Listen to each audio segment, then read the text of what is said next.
Hi, today we'll discuss 5 common English mistakes to avoid with examples. There are several common English mistakes that we all commit, and sometimes we do not have anyone to correct us. In this lesson, we shall take a look at some such common mistakes that we end up making and learn how to avoid them with the help of examples. 5 common English mistakes. Let's get on to it. Number 1. Mixing up den and dan. They sound so similar and their spelling difference hangs by the thread of one single letter, that is E and A. Then is used when we wish to speak afterwards. Dan, on the other hand, is a conjunction used for comparisons. This dress is way prettier than the one you bought yesterday.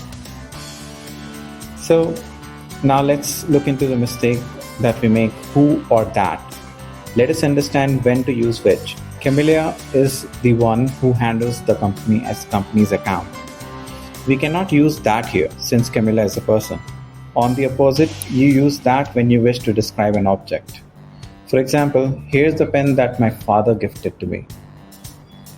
Try using who in place of that in the sentence and you'll automatically notice a difference. Use of dangling modifiers is one of the most common mistakes that we do. Whenever a description does not match the noun, we call that modifier dangling. It is one of the most common English mistakes that many of us commit. One can understand this without the help of an example, and let's use one.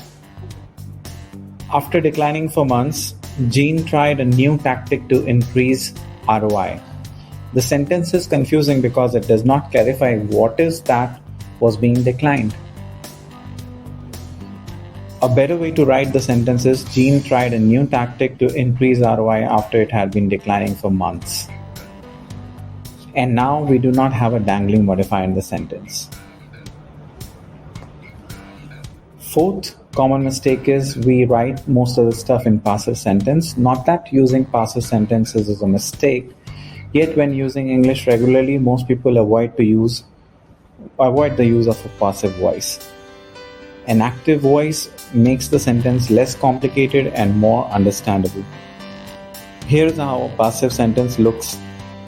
The food was being cooked by her mother.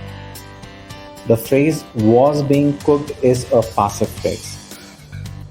When we convert this to the active voice, this is how it looks. Her mother was cooking the food. Look how simpler this is. When you compare the two sentences, you'll notice that the active sentence is direct, clear, and crisp. Isn't that what we all want? The fifth and last most important is the difference between assure, ensure, and ensure. The words sound so similar and the spellings are also very, very similar. So let's dive into it as to what makes them different.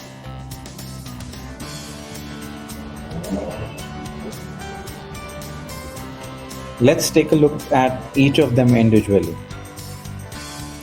Assure is when you give someone your word for something, it is an assurance.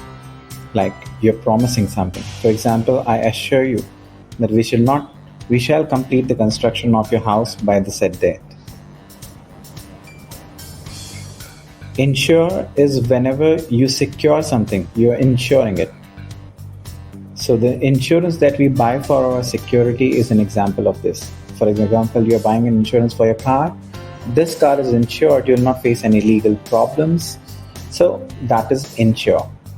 Ensure, lastly, when you make something that something happens. For example, please ensure that you drop the child inside the premise, not outside the gate. You want the person to ensure that this instruction is being followed. You can see how the speaker is asking for certainty. So now that you know, you can avoid making these common errors. Take a quick revision of the lesson and we'll come back with a part 2 and discuss some more common mistakes that we do in our daily uses of English language. If you like this video, please like, subscribe and press the bell icon. Let us know in the comments what would you like to learn next. Have a wonderful day.